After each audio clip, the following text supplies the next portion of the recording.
Good morning students. यह है दूसरा वीडियो है चैप्टर 1 का, विद्युत आवेश और विद्युत क्षेत्र का दूसरा वीडियो है। पहला वीडियो मैंने एक दिन पहले कल रात में डाला था और उसमें अच्छा रिस्पांस मिला बच्चों का, काफ़ी कमेंट्स भी आए, इसलिए मैं दूसरा वीडियो बना रहा हूँ। इस लॉकडाउन की वजह से जो बच्चों का पढ़ाई में लॉस हो रहा है, अब कोर्स सिलेबस कंप्लीट करने का टेंशन हो रही है, इसलिए मैं ऐसे वीडियो बना रहा हूँ ताकि विद्यार्थियों को थोड़ी सहायता हो और अपने भविष्य की चिंता, थोड़ी परेशानियाँ कम हो उनकी भविष्य के लिए। तो हमने कल पढ़ा था विद्युत आवेश, उसके मूलभूत गुण। मूलभूत गुणों में पढ़ा था हमने विद्युत आवेश का संरक्षण, क्वांटमीकरण तथा योगात्मक गुण विद्युत आवेश का। आज हम पढ़ेंगे आवेशन की विधियाँ। आवेशन की विधियाँ, ठीक है। 3 विधियाँ होती हैं आवेशन की। मैं सिर्फ एक ही विधि डिस्कस करूँगा। पहली विधि होती है संपर्क, ठीक है। संपर्क द्वारा आवेशन। अगर एक आवेशित वस्तु को एक अनावेशित वस्तु से संपर्क किया जाता है तो अनावेशित वस्तु भी आवेशित हो जाती है, ठीक है। यानी कि एक चार्ज बॉडी को एक अनचार्ज बॉडी से जब टच कराते हैं तो अनचार्ज बॉडी चार्ज हो जाती है, वो चार्ज उसमें फ्लो हो जाता है। ये पहली विधि है। दूसरी विधि है घर्षण द्वारा आवेशन। घर्षण द्वारा आवेशन। अगर किसी वस्तु को हम रगड़ते हैं, रब करते हैं, तो या तो धनावेशित हो जाती है या ऋणावेशित हो जाती है। अगर उस वस्तु से इलेक्ट्रॉन्स दूसरी वस्तु में चले जाते हैं तो वस्तु धनावेशित होगी, और अगर किसी वस्तु पे इलेक्ट्रॉन्स आ जाते हैं तो वह ऋणावेशित होती है। तो ये 2 विधियां हैं, संपर्क द्वारा आवेशन और घर्षण द्वारा आवेशन। ये मैंने आपको समझा दिया है, इससे न्यूमेरिकल्स नहीं बनते हैं। लेकिन जो तीसरी विधि है प्रेरण द्वारा आवेशन, जो आज हम डिस्कस करने वाले हैं, इससे न्यूमेरिकल्स बनते हैं। तो टॉपिक है प्रेरण द्वारा आवेशन। ये होता क्या है? वह प्रक्रिया जिसके अंतर्गत एक आवेशित वस्तु द्वारा अनावेशित वस्तु पर स्पर्श किए बिना विपरीत प्रकृति का आवेश उत्पन्न कर दिया जाता है, प्रेरण द्वारा आवेशन कहलाती है। तो प्रेरण द्वारा आवेशन क्या है? एक ऐसी प्रक्रिया जिसके द्वारा एक आवेशित वस्तु द्वारा अनावेशित वस्तु पर बिना स्पर्श किए विपरीत प्रकृति का आवेश उत्पन्न कर दिया जाता है, ठीक है। अगर आप किसी धनात्मक वस्तु को किसी धनात्मक वस्तु को एक अनावेशित वस्तु के पास ले जाएंगे, ठीक है, तो अनावेशित वस्तु में विपरीत प्रकृति का आवेश अगर उत्पन्न हो जाता है, ऋणावेश उत्पन्न हो जाता है, ठीक है, तो इसे प्रेरण द्वारा आवेशन कहेंगे। जब किसी आवेशित क्षण को किसी विद्युत उदासीन वस्तु के निकट लाते हैं तो क्षण वस्तु के पास वाले पृष्ठ पर विपरीत प्रकृति का आवेश प्रेरित करती है तथा समान प्रकृति के आवेश वस्तु से दूर वाले पृष्ठ पर चले जाते हैं। दोनों प्रकार के आवेशों में कुछ पृथक्करण, मतलब थोड़ा सा गैप होता है, डिस्टेंस होती है। जो आवेशन प्रेरण द्वारा आवेशन जिस वस्तु में होगा उसमें जो आवेश प्रेरित होंगे, ठीक है, दोनों प्रकार के आवेश प्रेरित होते हैं, तो उसमें थोड़ा गैप होता है। इस प्रकार उत्पन्न आवेश प्रेरित आवेश कहलाते हैं। प्रेरण द्वारा आवेशन द्वारा जो उदासीन वस्तु में आवेश आ जाता है उसे हम प्रेरित आवेश कहते हैं। इसमें 2 प्रकार की विधियां हैं। प्रेरण द्वारा आवेशन 2 प्रकार से किया जा सकता है। पहली विधि में हम सिर्फ एक प्रकार का प्रेरित आवेश प्राप्त कर सकते हैं और दूसरी विधि में हम दोनों प्रकार के प्रेरित आवेश प्राप्त कर सकते हैं। तो हम पहला मेथड देखते हैं। पहले मेथड 1, इसमें हम एक ही प्रकार का प्रेरित आवेश प्राप्त करेंगे। इसमें क्या करते हैं, एक धनावेशित क्षण को एक अनावेशित धातु के गोले के पास लाते हैं।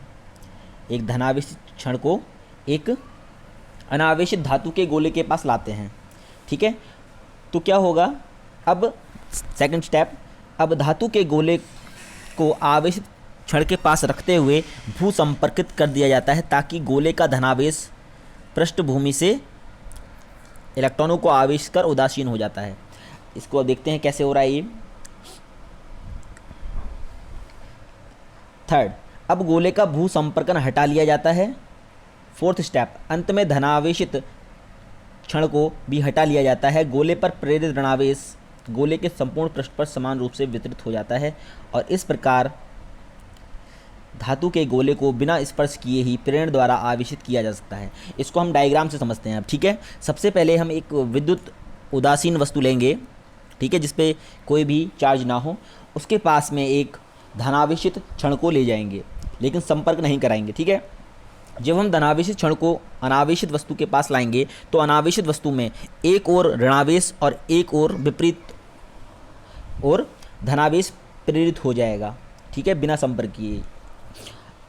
क्योंकि हमें सिर्फ एक ही प्रकार का आवेश यहाँ पे मिलेगा, तो हम क्या करेंगे, जो धनावेश वाला सतह है उसको भू संपर्कित कर देंगे, जिसके कारण भूमि से आने वाले इलेक्ट्रॉन इस धनावेश को उदासीन कर देंगे।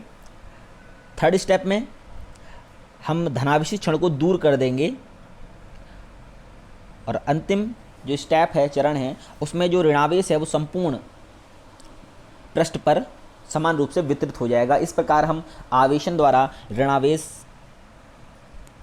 प्रेरित कर सकते हैं, ठीक है।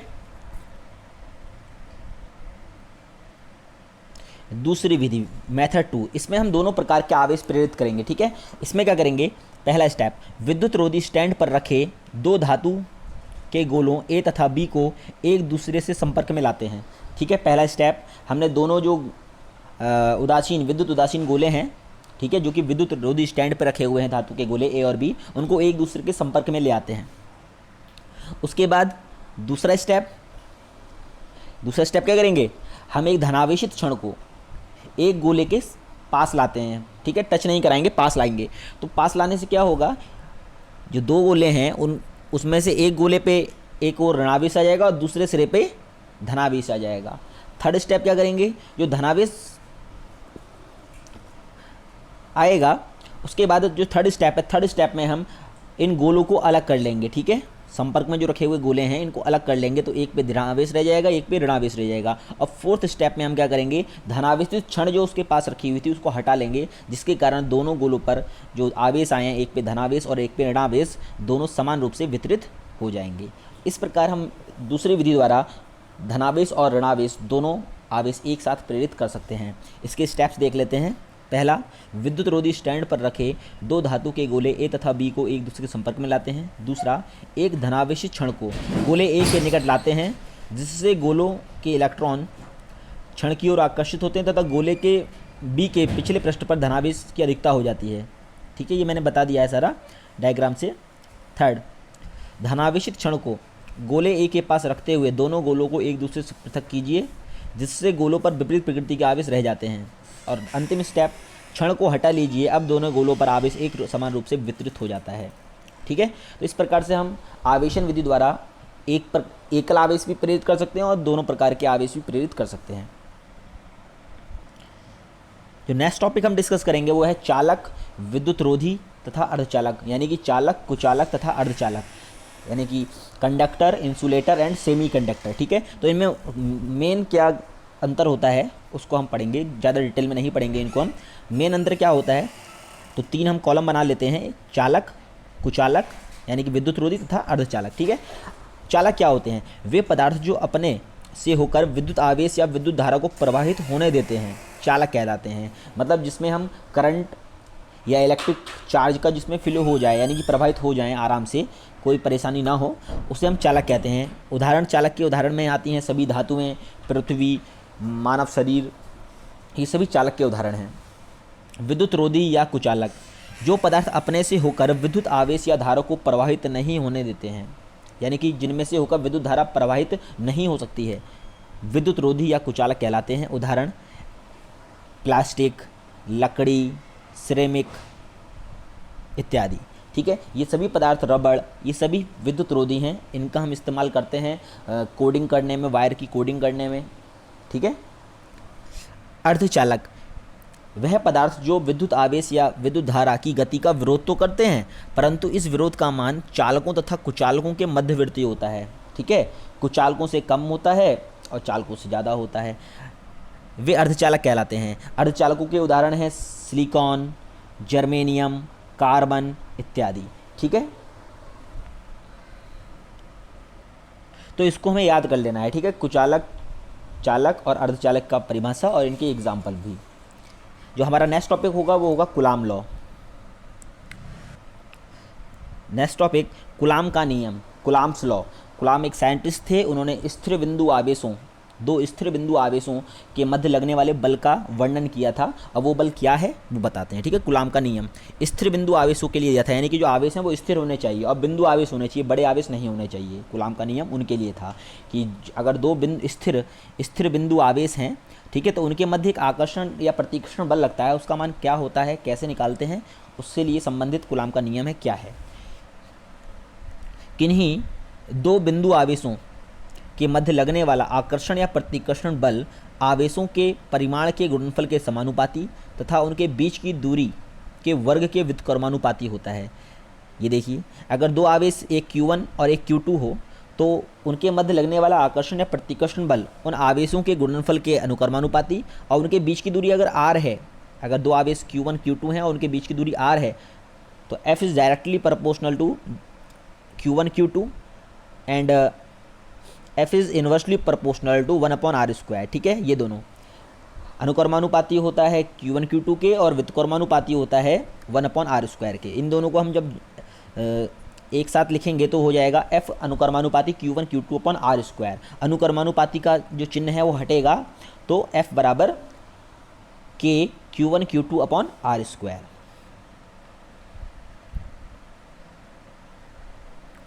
यहाँ पे जो K है वो है स्थिर विद्युत स्नेयतांक। ठीक है, और ऐसा ही पद्धति में जो K का मान होता है वो होता है K बराबर 1/4πε0। ये एप्सिलॉन नॉट कहते हैं इसको, एप्सिलॉन नॉट। ठीक है, और K की वैल्यू जो होती है यानी कि 1/4πε0 की जो वैल्यू होती है वो होती है ऐसा ही पद्धति में 9 × 10⁹ न्यूटन मीटर स्क्वायर प्रति कूलाम स्क्वायर। ठीक है, जो यहाँ पे एप्सिलॉन नॉट आया है, जो ये टर्म है एप्सिलॉन नॉट, इसको हम कहते हैं निर्वात की विद्युतशीलता। ठीक है, एप्सिलॉन नॉट को निर्वात की विद्युतशीलता कहते हैं, और एप्सिलॉन नॉट का जो मान होता है वो होता है 8.85 × 10⁻12 कूलाम स्क्वायर प्रति न्यूटन मीटर स्क्वायर। ठीक है, और एक आप पॉइंट नोट कर लेना कि जो K का मान होता है दोनों आवेशों के माध्यम पर निर्भर करता है कि माध्यम कौन सा है। अगर निर्वात है तो ये फॉर्मूला जो अभी हमने लिखाया है यही वहाँ पे अप्लाई होगा, लेकिन अगर बीच का माध्यम कुछ और है, अगर निर्वात है या वायु है तो ये फॉर्मूला अप्लाई होगा। बट अगर माध्यम कोई दूसरा है, आवेश के मध्य में जल है या कोई दूसरा माध्यम है, रबड़ है, कांच है, तो उसके लिए K का मान बदल जाएगा। वहाँ पे आप इसका मान 1/4πε0 यूज़ नहीं करेंगे। परावैद्युतांक, ठीक है, या सापेक्ष वैद्युशीलता भी कह देते हैं इसको, सापेक्ष वैद्युशीलता, इसको हम एप्सिलॉन r से प्रदर्शित करते हैं। इसका क्या यूज़ है, जब दोनों आवेशों को किसी माध्यम में रखा गया हो, अगर दोनों आवेशों किसी माध्यम में रखा गया हो तो फिर K का मान